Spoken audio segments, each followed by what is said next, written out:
MCN et AVA vous présentent votre magazine agricole.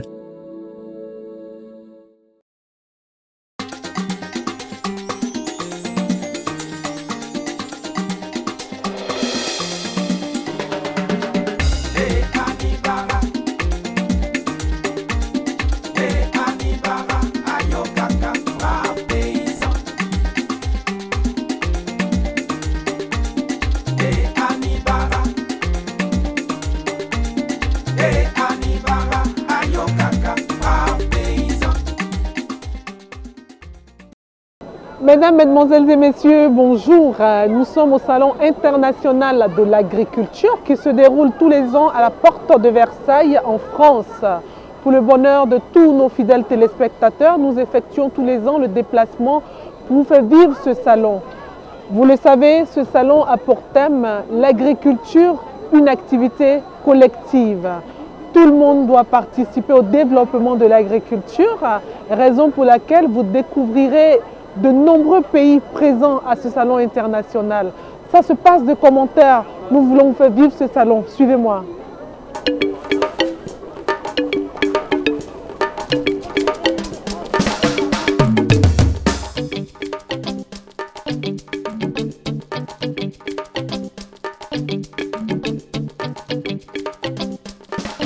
Le 55e Salon international de l'agriculture de Paris, SIA 2018, s'est ouvert le 24 février au parc des expositions de la Porte de Versailles, à Paris, avec une présence remarquable du monde agricole. Le thème de cette édition 2018 était « L'agriculture, une aventure collective ». Selon les organisateurs, ce thème est d'actualité, d'autant plus qu'au cœur du salon, les nouvelles habitudes de comportement contributif et collaboratif et plus globalement tout ce qui crée du lien social trouvent leur application dans le domaine agricole. Le magazine Brave Paysan a sillonné différents stands pour recueillir l'avis de certains participants et visiteurs.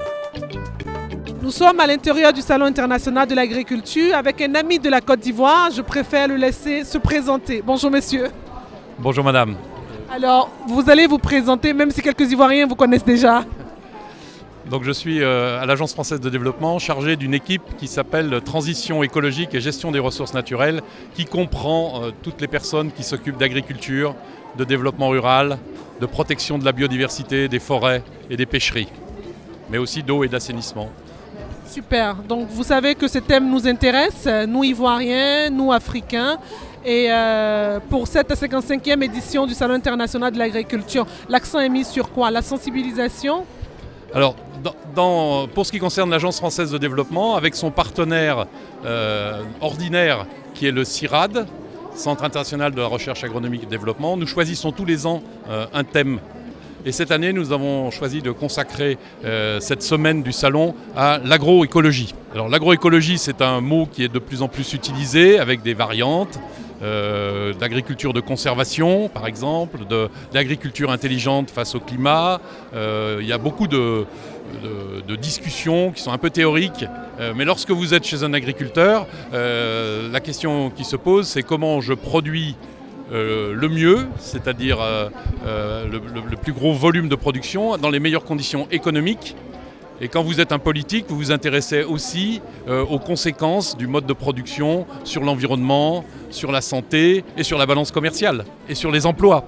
Et donc l'agroécologie, l'idée générale pour nous, c'est comment on peut intensifier l'agriculture, notamment en Afrique, de la manière la plus moderne, la plus intelligente, face aux nouveaux défis qui sont le changement climatique, bien sûr, mais aussi les nouvelles exigences des consommateurs en termes de sécurité sanitaire des aliments, de réduction de l'usage des pesticides, de pollution, etc. Alors c'est une problématique universelle, ces préoccupations-là de productivité et d'environnement et de santé. Maintenant, il faut les décliner pays par pays, même zone agricole par zone agricole. Et c'est là où on revient à des choses très pratiques de partenariat à construire dans des filières qu'elles soient d'exportation, comme le cacao, l'EVA chez vous, ou dans des filières destinées qui sont sans doute plus importantes encore demain pour le marché domestique national, que ce soit le riz, les céréales, les niébés,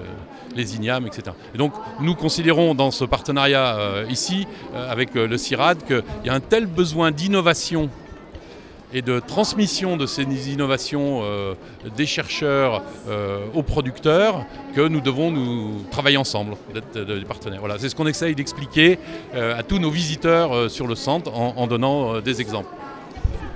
Donc au niveau de la Côte d'Ivoire, un pays que vous connaissez déjà, est-ce que vous avez envisagé un partenariat ou un protocole d'accord pour une collaboration éventuelle? Alors en Côte d'Ivoire, c'est une décision du gouvernement de la Côte d'Ivoire que d'avoir affecté une grosse partie des financements du contrat de désendettement développement sur le secteur agricole. Et votre ministre de l'Agriculture, avec lequel nous avons évidemment des relations très suivies, nous guide dans les choix d'investissement qui doivent être faits. Et alors s'agissant particulièrement de la partie innovation qui nous réunit aujourd'hui, le Fonds interprofessionnel pour la recherche et le conseil agricole, le FIRCA, dispose de ressources augmentées grâce à ce contrat de désendettement développement et qui permet justement de traiter de ces questions d'innovation. Nous avons par ailleurs d'autres engagements financiers au profit de la Côte d'Ivoire dans le secteur agricole, sur des aspects à la fois très structurels, comme la sécurisation des droits fonciers, comme la relance de la filière coton, comme du développement territorial, comme des aménagements hydro-agricoles. Nous sommes bien présents, je pense, aux côtés du gouvernement de Côte d'Ivoire. Et nous veillons aussi, chaque fois que possible, à accompagner des innovations dans un sens d'agriculture intelligente face au climat, de fixation du carbone dans les sols, puisque c'est la grosse question de tout ça, c'est la matière organique dans le paysage, dans les racines des plantes, dans la couverture des plantes, dans les arbres, etc. Et donc dans tout ce qu'on appelle finalement l'agroécologie. Vous avez parlé de l'aspect pratique. Oui. L'aspect pratique, c'est directement les acteurs, notamment les braves paysans africains concernés. Est-ce que vous pensez à une stratégie pour les atteindre directement ? Ah mais je suis absolument convaincu que la politique agricole ivoirienne, depuis assez longtemps en vérité, et actuellement certainement, fait que les agriculteurs sont au centre de la décision et de la mise en œuvre. Il n'y a pas de financement du Fonds interprofessionnel de recherche et du conseil agricole, si j'ai bien compris, qui ne soit mobilisé sans l'accord des organisations professionnelles agricoles, des filières agricoles, c'est-à-dire sans que les producteurs aient dit « ça m'intéresse, ça je veux bien le faire, ça je vais le développer, etc. » Et donc voilà mon besoin, voilà en quoi telle entreprise, tel chercheur, tel partenaire associatif va m'aider à le faire. Donc la vraie question, mais c'est vrai en France aussi, toute la question aujourd'hui de la transition écologique, si vous écoutez l'actualité en France aujourd'hui, le débat c'est entre les organisations de producteurs, les instituts de recherche et le politique. Et je pense que et les entreprises qui elles-mêmes expriment des exigences ou donnent des conseils, apportent des services. Et donc cet écosystème de l'innovation et de l'intensification écologique, en Côte d'Ivoire, il est comme partout, pas parfait, il est améliorable, comme partout, y compris en France, mais je pense qu'on a les ingrédients pour le faire. Et donc notre métier, en tout cas à nous, Agence Française de Développement, c'est de s'assurer qu'il y a des financements pour ce faire. Donc ils sont rassurés parce que les financements sont disponibles. Vous avez vos amis en Côte d'Ivoire, vous avez tout le continent africain qui vous regarde. Oui. Je vais vous laisser vous adresser à eux. Non mais j'ai eu l'occasion de le faire très récemment à l'occasion du Sahara, puisque Monsieur le Ministre m'avait invité à intervenir en même temps que Monsieur le Président de la Banque africaine de développement. Moi je suis un très grand afro-optimiste, notamment s'agissant de l'agriculture. Il n'y a pas d'inquiétude à avoir sur les marchés, votre demande est là. Il y a un peu d'inquiétude à avoir sur le climat, mais c'est partout sur la planète. Donc il y a des zones plus ou moins vulnérables, donc c'est vrai qu'il faut investir, notamment sur les aspects d'irrigation dans certaines zones à risque. Et puis il y a à mobiliser des capacités d'innovation qui sont chez les agriculteurs d'abord et qui sont aussi chez les ingénieurs, chez les experts et dans les entreprises. Et donc c'est vrai qu'il faut sans doute dans l'agriculture un engagement des politiques publiques, il faut de l'investissement public, pas trop, avec discernement pour que les entreprises et les premiers entrepreneurs que sont les agriculteurs trouvent leur place. Donc il faut être prudent dans la dépense publique, il faut être intelligent dans la dépense publique, mais moyennant cela, il y a un avenir pour des jeunes qui veulent se lancer dans l'agriculture. Très bien, merci beaucoup.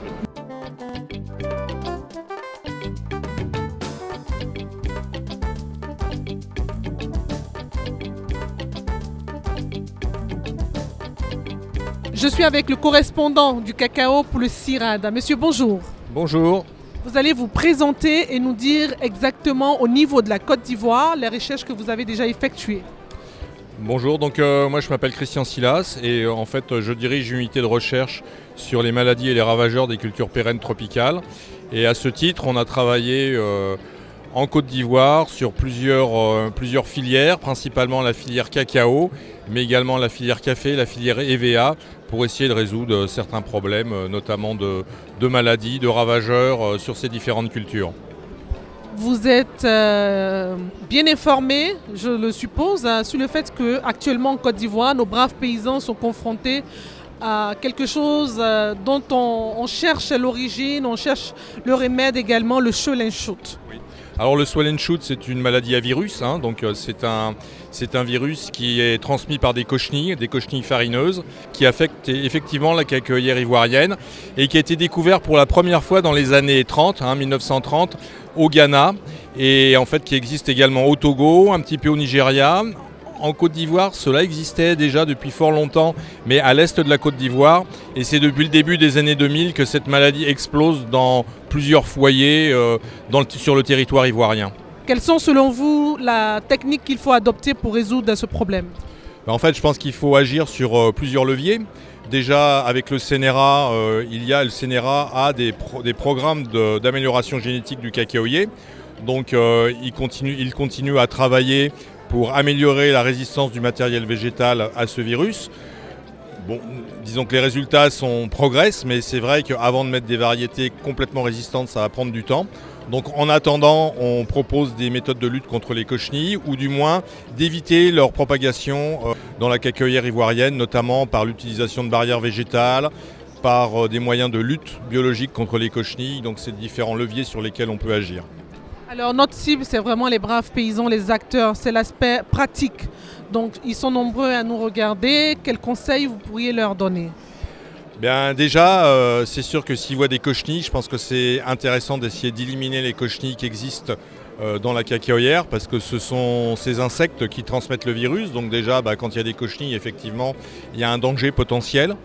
Et puis éviter effectivement, quand il y a des foyers de swell and shoot autour de leur cacaoyère, essayer de mettre des barrières végétales, d'essayer d'isoler leur cacaoyère des autres cacaoyères de façon à ce qu'il n'y ait pas de transmission par les cochenilles, à mettre des barrières pour éviter que les cochenilles franchissent ou viennent avec du virus dans leur cacaoyère. Très bien, je vous remercie. Tourner résolument le dos aux sachets plastiques en Afrique et notamment en Côte d'Ivoire, c'est possible. Un expert nous explique comment. Alors aujourd'hui, les emballages plastiques ont mauvaise presse, le plastique en général, mais la recherche évolue très rapidement, et notamment en premier lieu, il y a le côté civisme, c'est-à-dire que l'emballage plastique ne peut pas être jeté dans la rue n'importe comment. On peut le récupérer, on peut le recycler.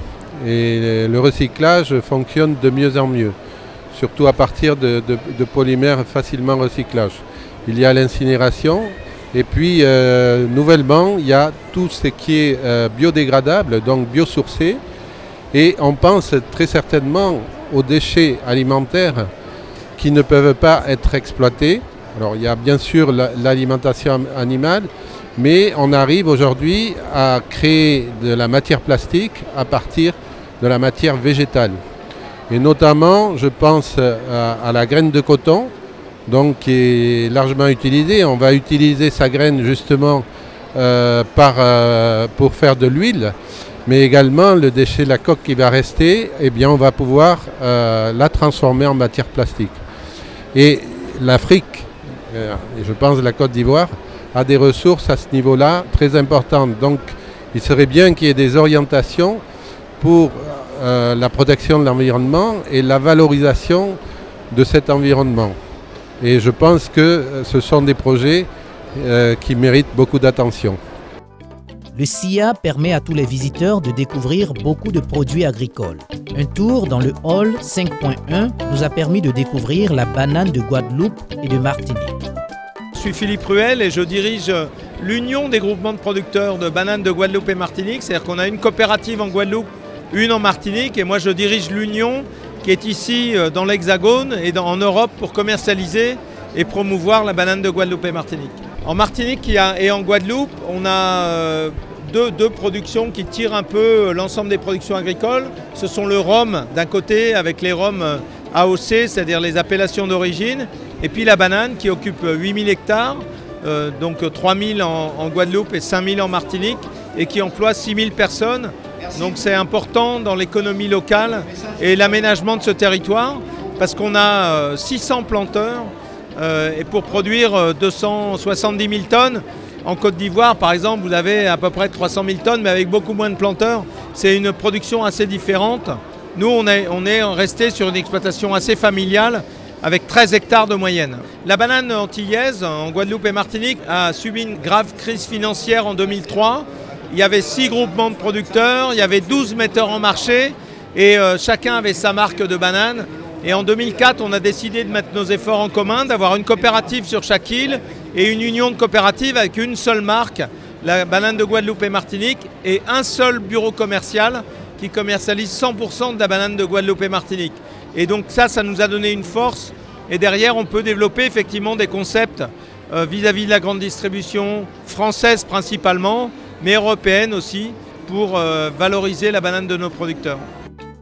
En Martinique, les déchets de bananes sont utilisés pour des produits cosmétiques. Je suis partie du constat que chaque année, en général, 40 tonnes de bananes étaient jetées en fait. Je me suis dit c'est dommage, on est sur une île avec finalement un foncier limité. Et si on pouvait créer de la richesse, ou en tout cas de la valeur ajoutée à partir de déchets, ça aurait été génial. La bananier est intéressant aussi parce qu'il fait partie de nos médecines traditionnelles. Il a beaucoup de propriétés. J'ai voulu associer la recherche avec la tradition. Nous avons des démaquillants, des lotions clarifiantes. On travaille beaucoup sur l'éclat du teint et l'hydratation. On a des soins hydratants pour toute la famille et on a également des anti-âges entre 20 ans et jusqu'aux peaux matures. Pour réussir, il faut oser, nous dit-elle. Moi, je dirais à la jeunesse, osez.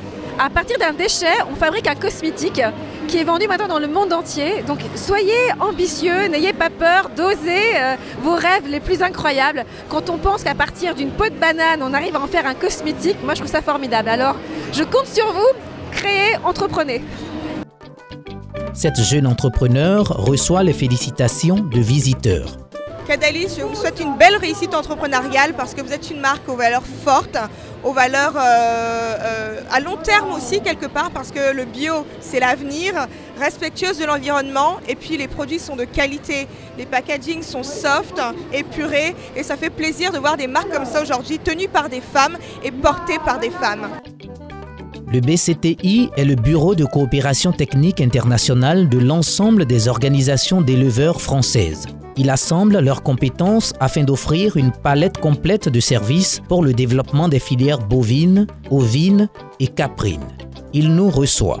Le bureau de coopération, le BCTI, a pour mission d'une part de faciliter les partenariats entre les organisations professionnelles notamment africaines, mais aussi d'autres pays tiers, et les organisations françaises, et d'un autre côté, d'assurer le pilotage technique et l'assistance technique aux projets qui pourraient découler de ces discussions, de ces partenariats. Nous agissons en tant que bureau d'études pour des études de toute nature, sectorielles, d'environnement, etc., ou également pour des formations, de l'ingénierie de projet.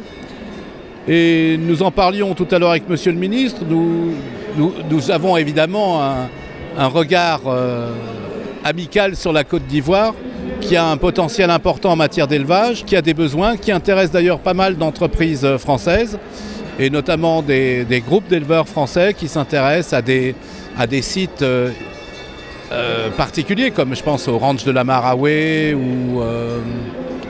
ou les zones de Becro, etc. et sur lesquels nous pouvons être saisis par des entreprises françaises pour préparer, faire des études, des études préliminaires, monter des modèles économiques, etc. Et donc nous sommes, un petit peu à l'écoute à la fois des entreprises françaises et des entreprises ivoiriennes pour accompagner leurs projets. Réunis au sein de la coopérative Terena, des milliers d'agriculteurs font évoluer leur métier pour répondre aux nouveaux enjeux de l'agriculture de demain. La nouvelle agriculture traduit leur ambition de concilier le respect du vivant et les progrès issus de l'évolution des savoirs et de l'apport des nouvelles technologies. La nouvelle agriculture est un concept développé par le groupe Terena. Il nous est expliqué par son directeur du développement international.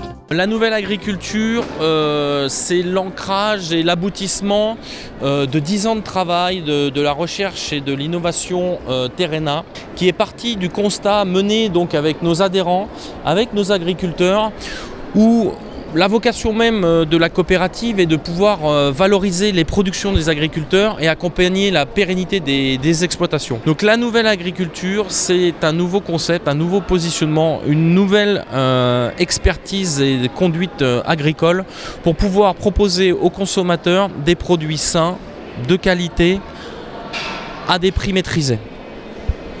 Donc par exemple, les produits issus de la nouvelle agriculture, ce sont des produits sur la gamme standard, donc accessibles à la grande majorité d'entre nous, mais avec des hauts niveaux d'exigence. Par exemple, c'est la conduite, c'est du poulet sans antibiotiques, nourri sans OGM, avec un meilleur respect du bien-être animal, un point d'attache sur la partie environnementale, où on va chercher à réduire les doses de produits phytosanitaires, à réduire les doses en fertilisation azotée. Donc la nouvelle agriculture, c'est sous le produire mieux avec moins. Vaches, taureaux, chevaux, ânes, chèvres, moutons ou encore chiens, le Salon international de l'agriculture est le plus grand rassemblement français d'animaux à haute valeur génétique. Comme chaque année, les races ovines des massifs ont été présentées par Rome Sélection que nous avons visité. Je m'appelle François Taon, je travaille pour Rome Sélection et nous avons eu le plaisir d'accueillir le ministre de l'élevage de la Côte d'Ivoire ce matin. Et il nous a posé des questions concernant la possibilité d'avoir des brebis et des béliers ovins français qui seraient adaptés à l'élevage en Côte d'Ivoire.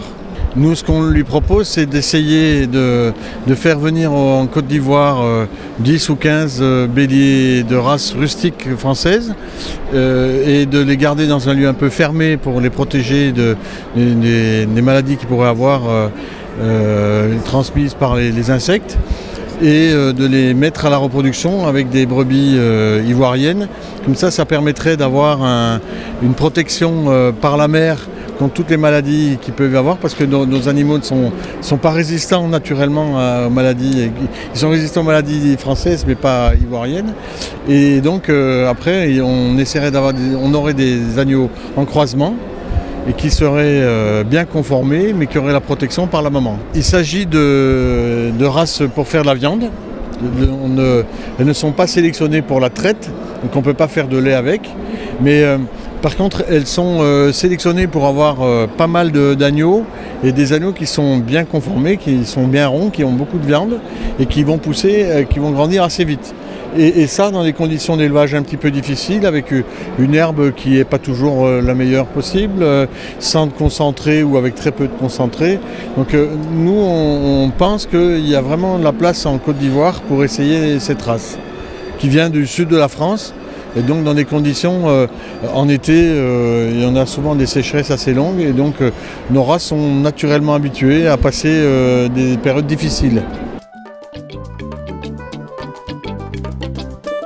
L'agriculture, une aventure collective, thématique du Salon international de l'agriculture 2018, axée sur 4 univers que sont l'élevage et ses filières, les cultures et les filières végétales, jardins et potagers, les produits des régions de France, d'outre-mer et du monde, les services et métiers de l'agriculture.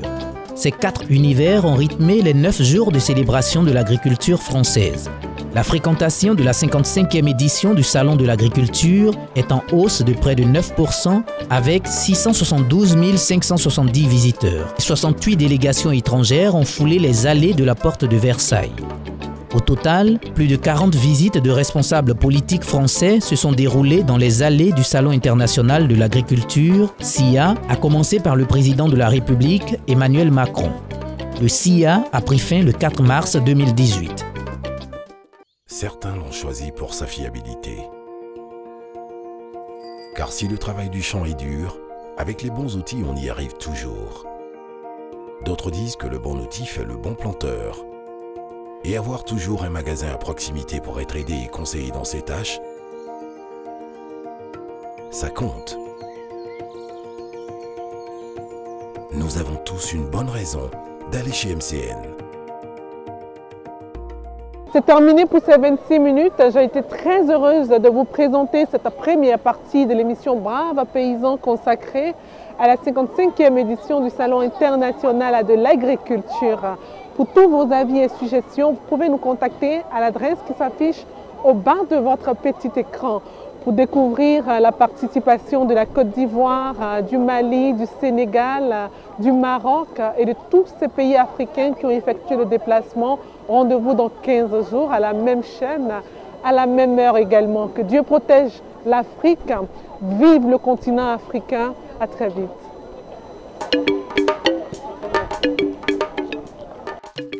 MCN et AVA vous ont offert cette émission.